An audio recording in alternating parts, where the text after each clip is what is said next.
लाडक्या बहिणींनो, तुमच्या खात्यात मार्च आणि एप्रिलचे मिळून 3,000 रुपये जमा झाले का?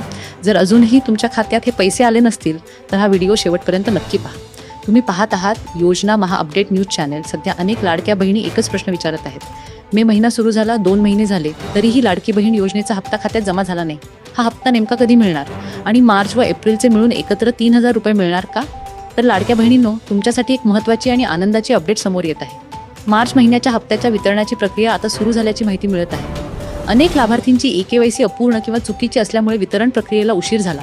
सरकारकडून EKYC दुरुस्तीसाठी 30 एप्रिलपर्यंत मुदत देण्यात आली होती. यामुळे पात्र लाभार्थींना त्यांचा हक्काचा लाभ मिळावा म्हणून प्रक्रिया थोडी उशिरा सुरू झाली. आता सर्वात मोठा प्रश्न, 2 महिन्यांचे मिळून एकत्र 3,000 रुपये खात्यात जमा होणार का? होय, काही लाभार्थींना मार्च आणि एप्रिल महिन्याचे मिळून एकत्र 3,000 रुपये मिळण्याची शक्यता आहे. मात्र यासाठी एक महत्त्वाची अट आहे.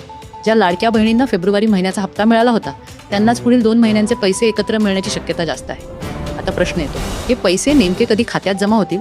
सध्या वितरण प्रक्रिया सुरू असून पुढील काही दिवसांत GR जारी होण्याची शक्यता आहे. GR जारी झाल्यानंतर 10 मे ते 15 मे दरम्यान लाभार्थींच्या खात्यात पैसे जमा होऊ शकतात. म्हणून लाडक्या बहिणींनो, तुमचे बँक खाते नियमित तपासत राहा. तसेच तुमची EKYC पूर्ण आहे काय देखील एकदा नक्की तपासा, कारण योग्य कागदपत्रे आणि पूर्ण माहिती असल्यासच लाभ वेळेत मिळू शकतो. तुम्हाला फेब्रुवारी महिन्याचा हप्ता मिळाला होता का? कमेंट करून नक्की सांगा. आणि अशाच महत्त्वाच्या अपडेटसाठी योजना महा अपडेटला सबस्क्राईब करायला विसरू नका.